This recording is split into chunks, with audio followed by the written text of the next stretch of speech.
The next topic in our ecology module is called productivity and pyramids. Think about, well, what is it that producers do? They make stuff.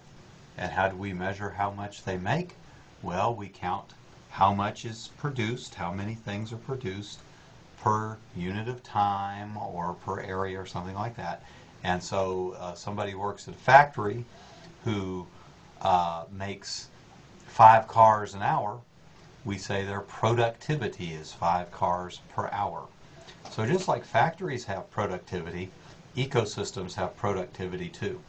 And we can use these concepts of productivity and the concepts of food chains and food webs to look at the ecosystems in just a little bit different way. And we look at them in terms of ecological pyramids.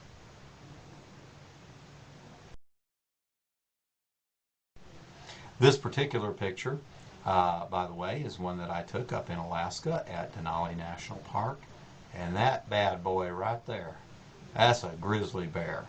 And that was very exciting to get to see such a magnificent animal up close, but not necessarily putting ourselves in danger, and to get a really cool picture of a grizzly bear up there in the Denali National Park in Alaska.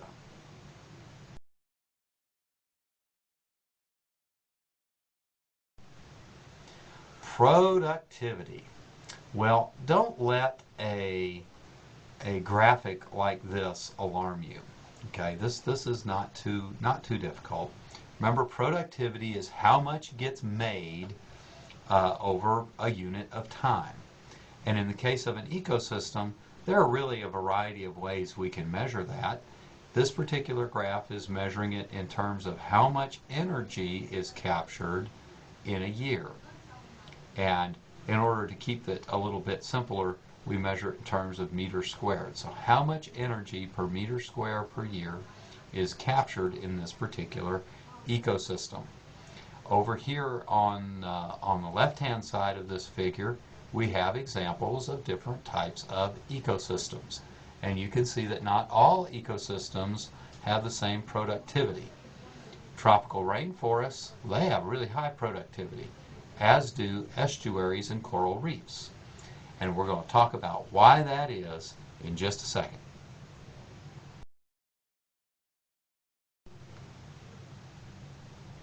Let's talk about the tropical rainforest first.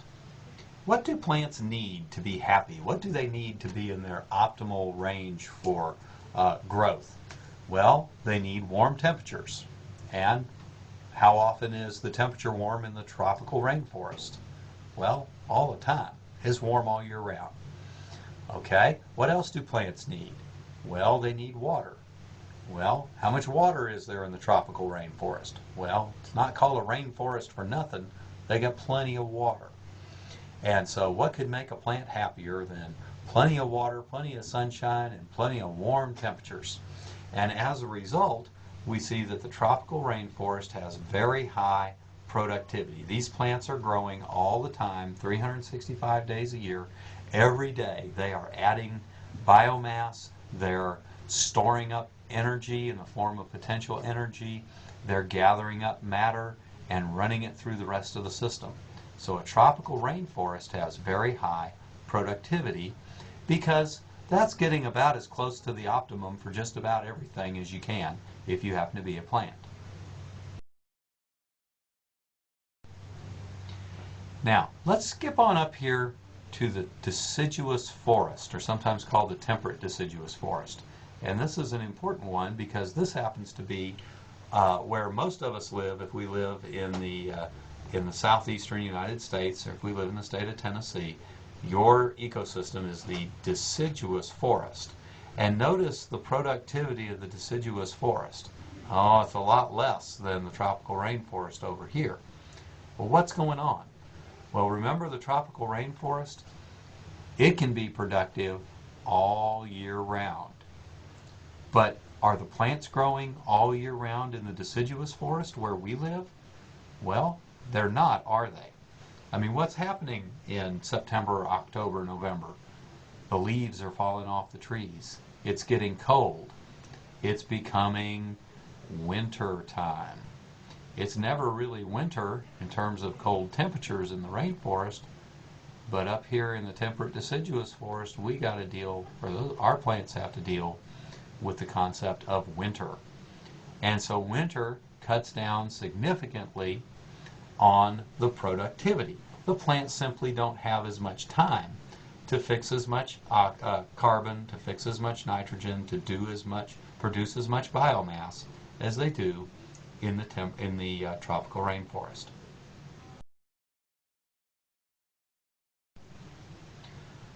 Let's go up to this next one, the coniferous forest. Notice that the coniferous forest has even lower productivity than the temperate deciduous forest and way less productivity than up here in the tropical rainforest. Well, what's going on here? Well, what's the difference? The coniferous forest, this is further north, okay? As we go from the equator and we head north, we go past the deciduous forest and we go by the coniferous forest, sometimes called the northern boreal forest. And we'll find out a lot more about that in the Ecology 2 module. Now, the coniferous forest, why has it got less productivity? Well, it's got less productivity. Remember, we had Old Man Winter. We wrote the word winter here, and that's why the deciduous forest is less productive than the tropical forest. Well, look at this. What happens as we go further north? The winters get longer. So we're simply looking at longer winters. If we continue north, we get to a place called the tundra. Okay, in the tundra, look at that.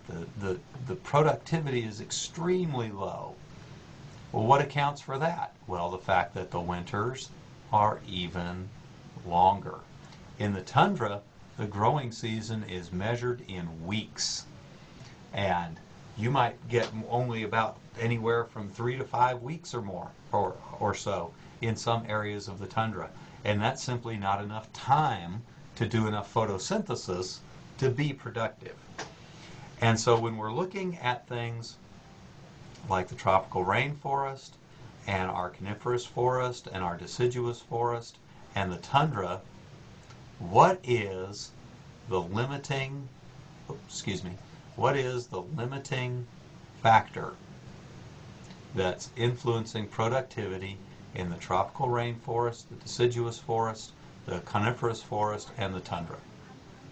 Well, you should have decided that it has to do with the length of the winter, and so what we're talking about is temperature.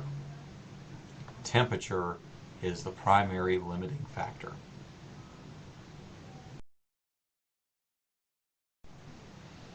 Well, let's look at something else though. Here we have our tropical rainforest and our deciduous forest, and we see a big drop off in productivity, but that's primarily because of temperature. But what if we go up here to the grassland? What's happening in the grasslands? The grasslands can be at similar latitudes, similar kinds of places as forests, but they tend to occur on the interiors of continents, far away from the large bodies of water, far away from the oceans. A grassland might only get between about 10 and 30 inches of rain, between 10 and 30 inches. Whereas our tropical rainforest, they probably get 100 inches or more of rain a year. So what's the factor that's limiting the productivity in grasslands relative to the tropical deciduous forest? In this case, water. Water becomes a limiting factor in these ecosystems that we call grasslands. Because they don't have as much water, the plants are not as productive. We can go even a step further and go to a desert. I mean, what characterizes the desert? Deserts are very, very dry. And so water becomes even more of a limiting factor in deserts. Okay? So tropical forest, deciduous forest, plenty of rain, plenty of water. We get temperature being a controlling factor there. Even coniferous forests, still plenty of water. Temperature is the deciding factor there. But when we go from forest to grassland and grassland to desert, okay, that's when we begin to see not temperature so much being the limiting factor, but water is the limiting factor.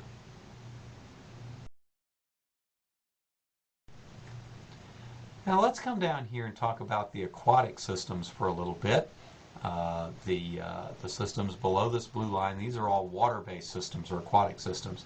And you can see that we've got some really highly productive aquatic systems. They are essentially the tropical rainforests of the water. And these are the estuaries and the coral reefs, like the Great Barrier Reef of Australia. Now, estuaries, well, we need to talk about them a minute. That's probably not a word that many of you just happen to be able to throw out in your everyday conversation. But an estuary is a place where a river flows into an ocean. So the mouth of the Mississippi River in the Gulf of Mexico, that's an estuary. The Chesapeake Bay in the eastern United States is a very important estuary. Now, why are these things so important? Well, think about this. Are the producers, the plants and algae and whatnot in an estuary, is water going to be an issue for these guys? Well, of course not. They're in the water, so water's not a problem. Estuaries are fairly close to the land, and that means that they're going to be fairly shallow, and the same with coral reefs. They tend to grow in fairly shallow areas, so is sunlight necessarily going to be a problem for these guys? Well, actually, no. Sunlight's not a problem. The sun can penetrate all the way to the bottom, and that's not a problem. Plenty of light. Here is the deal in estuaries, and to a lesser extent in coral reefs. Remember we said an estuary is where a river is flowing into the sea. Well, what is that river carrying besides water? It's carrying sediment, it's carrying nutrients like phosphorus and nitrogen, and as it flows into the ocean in the estuary, it's dumping in all those good nutrients. And so that combination of nutrients flowing in, lots of sunlight, water's never an issue, you've got very high productivity going on in these areas. Productivity is very high because you got plenty of nutrients, plenty of light, and plenty of water.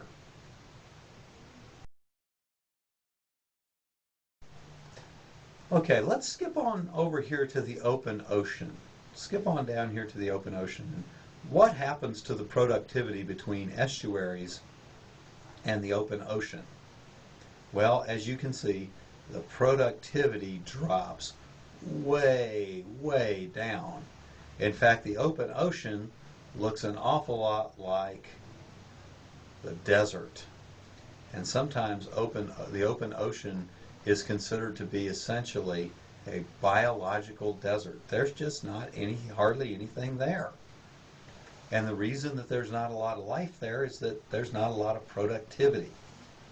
Well, why is the productivity low? Is it water? No, plenty of water out in the ocean. Is it sunlight? Well, the sun is shining and the light is penetrating the water, but is it going to penetrate all the way to the bottom of the deep ocean? Well, not really. It only penetrates a few hundred feet with enough oomph to be able to drive photosynthesis. So that's half of the problem. Okay, how about nutrients in the ocean? Are there any nutrients in the ocean? I mean, after all, they're flowing in from the rivers. And the answer is, yeah, there are a lot of nutrients in the ocean. Plenty of nutrients in the ocean. But here's what you have to think about. Here's the ocean floor. And up here, we'll make this the surface of the ocean, make some waves. Waves on the surface, okay? And you got sunlight that can penetrate down to maybe right here, where these blue dots are. Okay, so you got water everywhere, but your sunlight, you don't have sunlight everywhere, do you? Okay? And the sunlight's only up at the top. Where are the nutrients going to be? Where is the nitrogen and the phosphorus and all those things going to be? They sink and they end up being down here near the bottom. Ooh, that's a bit of a problem. Okay? So you have plenty of nutrients, you have plenty of water, and you have plenty of light. The problem is you don't have them in the same place. The light is up near the surface, and the nutrients are down at the bottom, and unless the light and the nutrients are together, the producers can't do anything with it. And so the reason that the open ocean has such low productivity is because the nutrients sink to the dark ocean floor, and you don't have the light and the nutrients together to provide what's needed for the plants and the algae to do photosynthesis.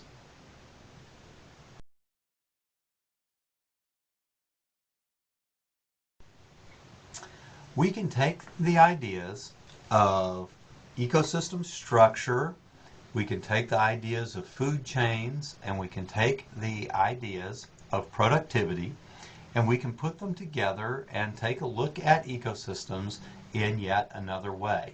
And we do this by creating something that we call ecological pyramids. And there are 3 ecological pyramids that we look at. And the first one that we're going to look at is the pyramid of numbers.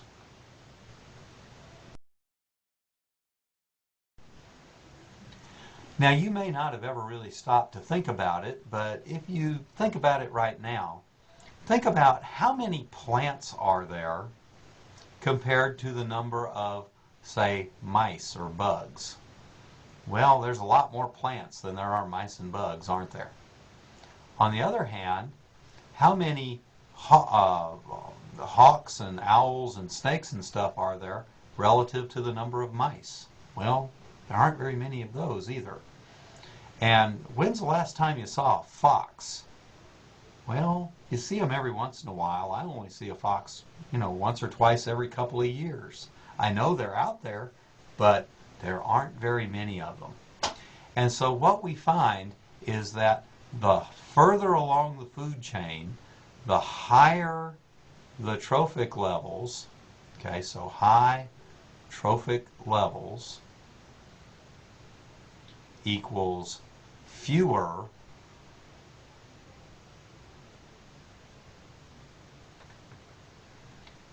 organisms. W doesn't look like much. There we go. Okay? In other words, there's lots of producers. Producer populations are high. But when we go up to the herbivores, there are not nearly as many herbivores as there are individual producers. There are not nearly as many secondary consumers or carnivores as there are herbivores, and there are relatively few top predators, top of the food chain organisms. Okay, there are relatively few tertiary consumers. And if you had to try and come up with something that would eat a fox, well, there just isn't anything that eats foxes. And even if there were something that ate foxes, there definitely would not be very many of them.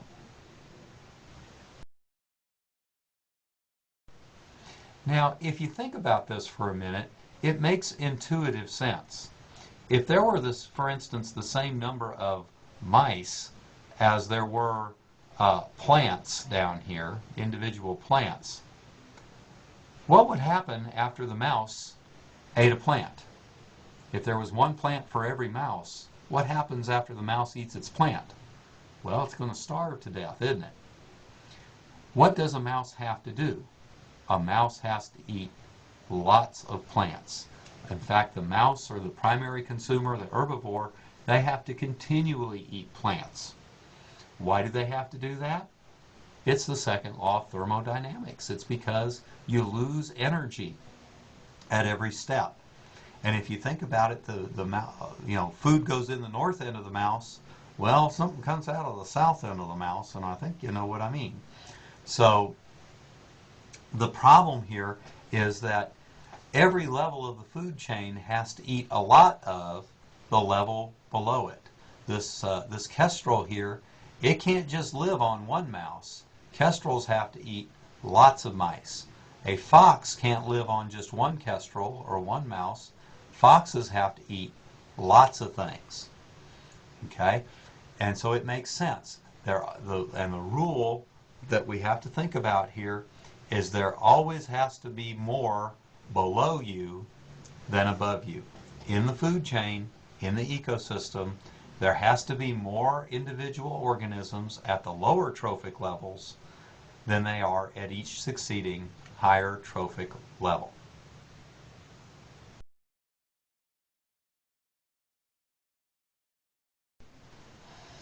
Another way to look at what's happening in an ecosystem is to look at something called the pyramid of biomass. How much living material there is in the system. And this is a particularly nice diagram. It looks complicated, but it's not so bad, and I'm going to talk you through it.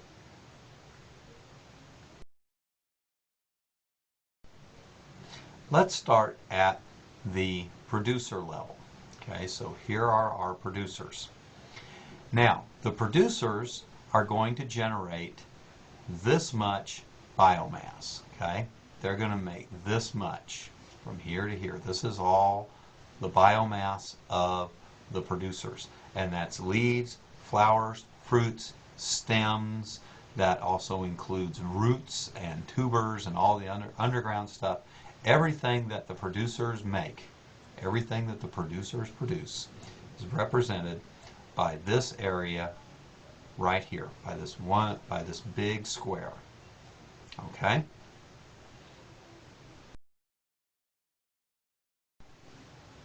Now, along comes a cute fuzzy little bunny rabbit. Hop, hop, hop. And the bunny rabbit is hungry, and he's going to start eating the producers. Well, first off, is the rabbit going to eat every single part of the producer? Well, the answer to that is no. So of all of the producer biomass available, the rabbit is only going to actually eat this much. The rest of it here, that's going to the decomposers, and it's not going to be used. Okay? Now, of what the rabbit does eat, some of it is just not digestible. Some of it's not going to be digested, and it's going to come out the south end of the rabbit in the form of rabbit droppings. Okay? What is digested, that represented here, some of it is going to go into respiration, and it's going to come out as heat. We can't get around that. Okay? And we think of that as that's the taxes that we have to pay. All right? When you get paid, you have a paycheck, but you don't get all the money you make. There are those deductions. There are the taxes. There's the cost of doing business. And so what you get, we can think of all of this biomass. This is like the gross, represents what we call gross productivity. That's like your gross pay. But what you actually get to keep is just this part right here. This is what the bunny rabbit gets to keep. That's your net after taxes and everything else. Okay? And so we can talk about the idea of net, what you gain, what you actually get. Okay? You get the net. So only this much, okay, this big arrow right here, this is the only thing that's available. That's what's making the rabbit get bigger.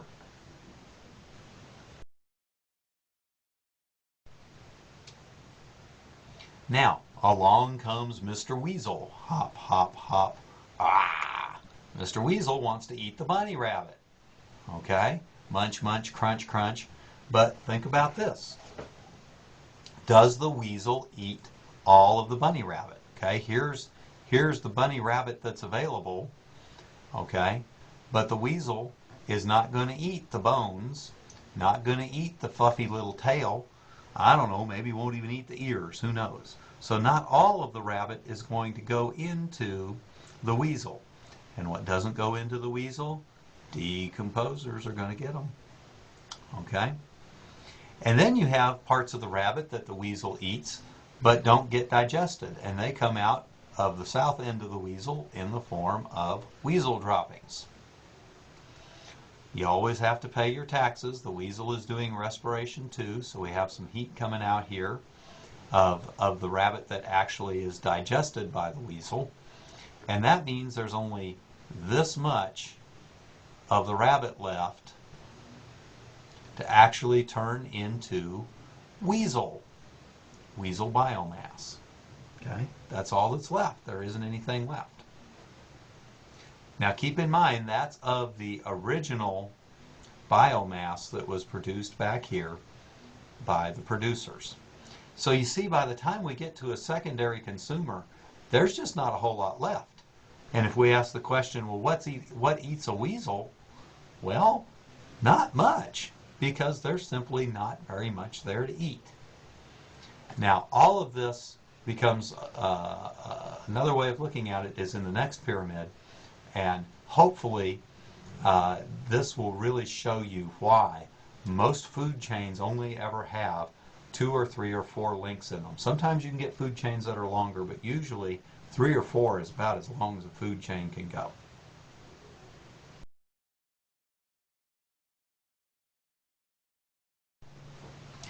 All right, the last pyramid that we're going to look at, the last ecological pyramid that we're going to look at is the pyramid of energy. How is the energy moving through the system?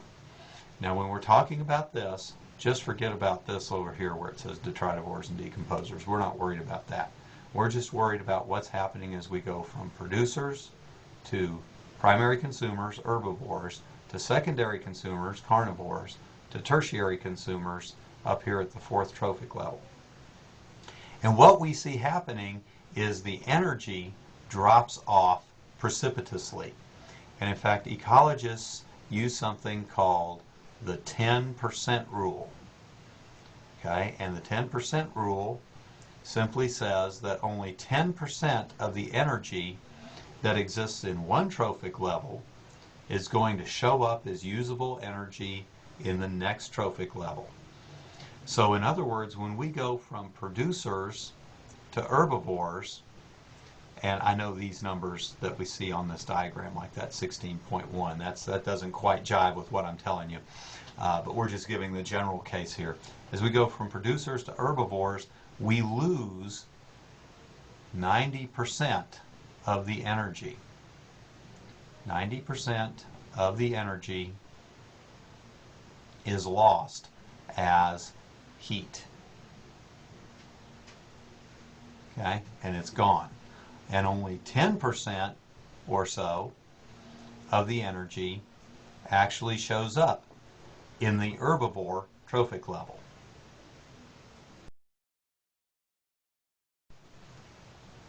When we go from the herbivore trophic level to the primary consumer trophic level, once again, 90%, just about all of it, 90% of the energy is lost as heat, and only 10% of the energy shows up here. And the same as we go up to the tertiary consumer. 90% lost as heat, and only 10% is going to be available for those top consumers, top carnivores. So what happens is the energy drops off really, really fast. That's one reason why nothing wants to eat a weasel or nothing wants to eat a hawk. There's simply not enough energy available to make it worthwhile to do it. You've probably heard people say, well, we ought to eat lower on the food chain. And the pyramid of energy is one of the reasons why. I'm going to give you another couple of examples here in just a second. Okay, we take a deep breath. Let's think of the pyramid of energy this way. If you go to the store and say you want to buy a pound of cornmeal, well, how much does that cost? 69 cents, 79 cents, something like that. Not very expensive. And how long does it take to eat a whole pound of cornmeal? How much cornbread can you make with that? Well, you can make a lot of cornbread with a pound of cornmeal. That's going to last you a long time. Okay? But that's because you're eating from here to here. Okay? You're just going from the producer level to the primary consumer level. On the other hand, what if you go shopping and you want to buy a pound of hamburger. Now, most people don't realize this, don't know where hamburger comes from, but hamburger comes from cows, but where'd the cows get it? Well, the cows got it from corn. A lot of the corn, at one time most of the corn grown in the United States, was used to feed cows, to make hamburgers. Okay? And because of the 10% rule, in other words, the energy conversion is only 10% efficient, only 10% moves from one trophic level to the next, it takes 10 pounds of corn to make 1 pound of cow. Okay? So when you go to buy a pound of hamburger, how much does that cost relative to a pound of cornmeal? Well, it costs a lot more. And how long will a pound of hamburger feed you for? Not nearly as long as a pound of cornmeal. And the reason is because the energy drop-off is so high, and you have to feed a cow 10 pounds of cornmeal in order to get 1 pound of hamburger. And so it's much more economical to eat the corn instead. The corn goes a lot further than the meat does. In many poor countries, people can't afford meat for that very reason. Most people in the world are vegetarians, not necessarily because they want to be, but simply because that's all they can afford. When there's a famine going on someplace in the world and people are starving to death, the wealthy countries get together and they send them aid. Well, do we send them steaks and chicken and pork chops and stuff like that? Well, of course not. And it's not just because of the logistics of keeping it refrigerated and that kind of stuff. It's because you can't feed that many people on a ton of hot dogs. It's just, you're not going to do it. What do we send them? We send them rice. We send them beans. Because a ton of beans feeds a lot more people than a ton of meat. And so you can feed a lot more people for a lot longer by sending grains and things like that than by sending meat. So that's why meat is more expensive than grains, than corn and wheat and things like that, and rice. And that's why people say we should eat lower down on the food chain, because quite simply our food lasts longer because we're getting rid of the inefficiencies of producing meat. Now, with all that said, I'm a carnivore and I still eat meat, but it is something to think about.